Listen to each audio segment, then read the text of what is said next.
As I've told you many times, I had dreams of becoming a famous actor, and immediately out of high school, moved to New York City, where I attended an acting conservatory for 2 years. And what that got me, I often tell people, is a piece of paper that says I'm a professional actor. Isn't that nice? It's about all it got me, because professional acting is a hard slog. Most people don't make much of a living off of acting, which is why we have those notions of the person that waits tables during the day while performing a show at night, because that is true. It's one of the only ways to make money and still be a professional actor. At the time that I was finishing school, if you were to get a non-union acting job, it might pay you $50 per show, and that was the run of the show, and that wouldn't probably have covered your subway fares back and forth to the theater over the course of the run of that show.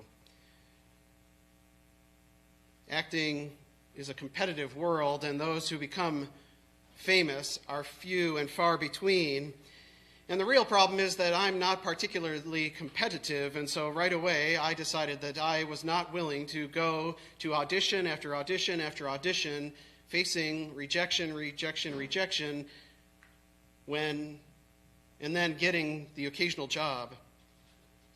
It's always been clear that I'm a different kind of person. From a very young age, I received a call into ministry, and so even though I had these dreams of being a professional actor,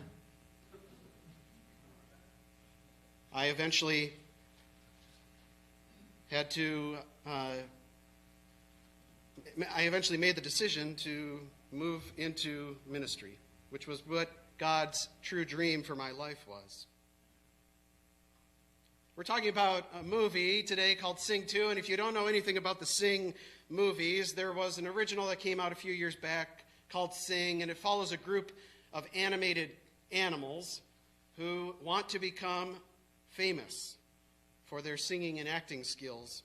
And Sing 2 is a sequel, and in the course of the first movie, they find out who they are, and they are able to perform well enough that they can put on a show in the failing theater. And at the beginning of Sing 2, it's that same group of animals. They are performing in their local theater, but they have dreams of something bigger. Buster, Rosita, Johnny, Gunter, Ash, and Mina are this team of singing animals, and they believe that they're different than others. They believe that they can truly be one of those big stars, that really hard competitive world that I decided I couldn't be a part of. They are convinced that they can make it. But the world keeps telling them otherwise. In the very beginning of the film, there's an agent that comes to see their show in their small town theater.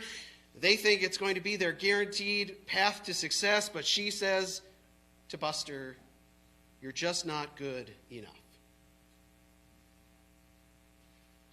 They believe, though, that they are a different kind of people, that they are good enough. We heard two scriptures today. The second one is from one of the letters of Paul, and Paul says to us that we are a different kind of people. He says we are not people of darkness, but we are people of light. And the reality is that as Christians, we are called to be a different and special kind of people who understand that the big dreams that we have are things that God desires for us. But the reality is that it's not like just because of Christ coming along that we are somehow a special people right then and there. God's people have been special from the very beginning. And so I've shared this passage from Joshua to show how God's people have always been a chosen and special people. God says, "I have promised to take you to the promised land, and I go with you because you are my people, and I provide leaders to go with you." In this case, it's Joshua, because Moses has just passed away. Moses was their leader. God says, now Joshua will be your leader, and I have dreams for you, and you are going to the promised land because you're a different kind of people than the people around you. But Paul puts it in these really wonderful terms. You're not people of darkness. That's what the rest of the world is like. You are people of light. So we've always been special people because God has dreams for our lives, and God has called us to be his special people. And again, Buster and his friends know that they're special too. They keep believing that they can make it to their dream. But again, the world constantly is telling them that they are just not good enough, that they are small fish in a big pond. And they easily get discouraged in the course of the film. But part of what makes us God's special people is this reality that they discover in the course of the film as well, which is that we are not alone. We don't pursue God's dreams on our own. We do it with a people surrounding us, a special people, God's people, and God has dreams for God's people. They find out in the course of the movie that they cannot do it alone. They have these dreams of going to the big city. The city in the movie is called Red Shore City. When you see Red Shore City, it is reminiscent of Las Vegas. Flashing lights and lots of glitz and glamour and shows to be seen. They're getting ready to get on the bus, but they're all discouraged because they know what this agent said, which is, you're not good enough, and so they are not going to go. The bus is pulling away, and one of their members is not there yet, and suddenly the bus comes to a screeching halt because that member arrives, Rosita.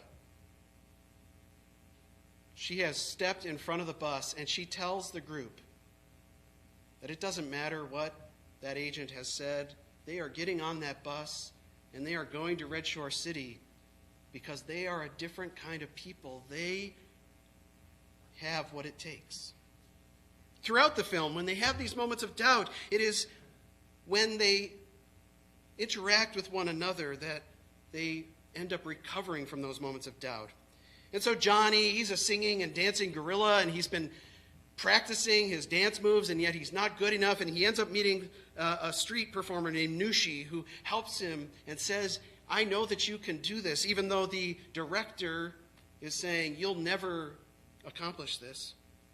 And Mina, who's an elephant, doesn't feel confident enough to be the leading lady in a love scene, and yet she meets Alfonso, another elephant who happens to sell ice cream. I like Alfonso a lot. I love ice cream. And she ends up finding love with Alfonso and confidence to be that leading lady. Paul encourages us to know that we are special people too, and that we aren't alone. And so he ends this passage where he's saying we are not people of darkness but of light by saying, encourage one another and build one another up. Paul knows how easily we get discouraged and forget who we are, but as God's special people with dreams that God has for our lives, Paul says what we need to do is always be there, encouraging each other and building one another up. Just like we find in Sing 2, what happens anytime they're discouraged is that this group of scrappy performers come around each other and lift one another up. And it's so important to build one another up and encourage one another. Because even Buster, who is the real driving force of this group, he is their, commander in many senses, even he gets lost. You see, in order to make it in Red Shore City, he goes there with this group of misfit performers in many ways. They are not perfect, but they have a lot of talent and a lot of heart. Some of them are just downright strange. One of them isn't a performer. His personal assistant, again, I love her, but her name's Miss Crowley. She's a lizard who has one missing eye, and she is a strange character in both films. He is there with this misfit group of people, and he gets discouraged, and he's not sure they can make it. They are being told again and again and again that they are just not good enough. But he ends up being able to strike a deal with a wolf, and this is telling, of course, when you're watching a film. There's a wolf, Mr. Crystal. Mr. Crystal tells him that part of the deal for making this show happen is that Buster needs to put his daughter in the show as well. And she's just not talented enough. But Buster, losing track of who he is, puts Mr. Crystal's daughter into the show, pushing Rosita out of the role that she really should have and is much more talented and capable of. He loses track of who he is. Paul says we are to be people of the light, not of the darkness. And it is clear in this film that this wolf, Mr. Crystal, is a character of darkness. And this lovable, goofy group of talented people, they are clearly people of light in this film. But they do have a tendency to get lost. And again, Paul knows this about us. It is hard for the light to live in a dark world. And so, again, we need each other, and we need to encourage and build one another up. We need each other. We will never accomplish God's dreams if we don't have each other. These are not dreams that are for us individually. They have always been for the people of God.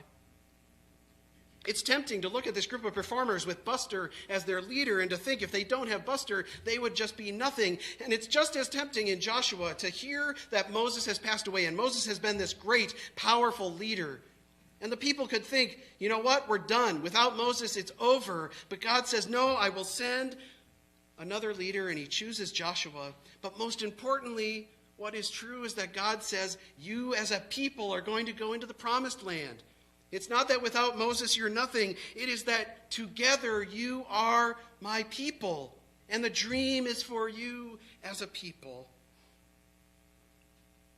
It is a dream not just for one of us, but for all of us who call God our God. And those dreams come true because God has never given up on God's people. And God has given us each a part to play in being part of the people of God. And so you find this out in Sing 2 as well. Buster has this big dream, but it is only possible with each and every one of them. Along the way, you see that even though Buster clearly is the one that holds this dream and is the leader, that he would never be able to accomplish it himself. There's a moment in which he has to admit that he doesn't know what the end of the show is going to be, and he turns to Gunther and says, you have to figure it out. Without Miss Crawley, they would often find themselves in positions of trouble, but she seems to always be there ready to find a way out for the group, although also causing her own level of trouble. That's why I like her so much. Without Rosita, they would never have even made it to Red Shore City. Without Johnny, they wouldn't have the protection that they need, because it turns out that Johnny the gorilla comes from a mob family, and so his mobster gorilla father and other relatives come to their aid when in need. Without Ash, who is a rock star porcupine, they would never be able to work with Clay Calloway, who is this rock star legend lion in the film, and it's necessary that they work with him because, again, part of what Buster promises is a show with him in it, even though he doesn't know this lion at all. Without Mina, they wouldn't have that one star voice that they need to hold the show together. And so each and every one of them plays their part and supports one another along the way. And they have this dream that is for all of them, and they cannot accomplish it alone. They have to do it together. And that is the same for us as God's people. The promised land is God's dream for the Israelites. Eternal salvation and life with God is his dream through Jesus Christ for each of us that believes in him. And Paul says we have to live knowing that we are in that light. But we cannot do it alone. Because we need other people to help us see the light when the darkness around us seems to grow. And we need it today. Because in the news, I heard about hostages being taken in a synagogue, about a volcano erupting underwater in the Pacific that created waves against the shore here in the United States and damaged property. the darkness of the behavior of leaders that causes them to be removed from their positions, and unfortunately sometimes means that they continue in power. The darkness of the threat of war around the borders of Ukraine. It can be tempting to get lost in the dark, but we are people of light. And we need one another to remind us that God always dreams of something better for us. We cannot do it alone. And so, Janine's question to the children is the exact question I was going to ask you all. What are you going to do this week to be people of the light? How will you remind someone who is struggling in the darkness of God's dream for God's people? How will you guide someone back on track? How will you remind someone who they are? How will you encourage them and build them up, as Paul calls us to do? This is what we have to do for one another. Faith is hard, and we need to support one another in it. This is not something that we are meant to do alone. It was never intended that way. Yes, there are leaders that are raised up for us, but without each and every one of us playing our part, we will never reach the promised land. And so, what will we do this week to build one another up and to reach God's dreams for us? Amen.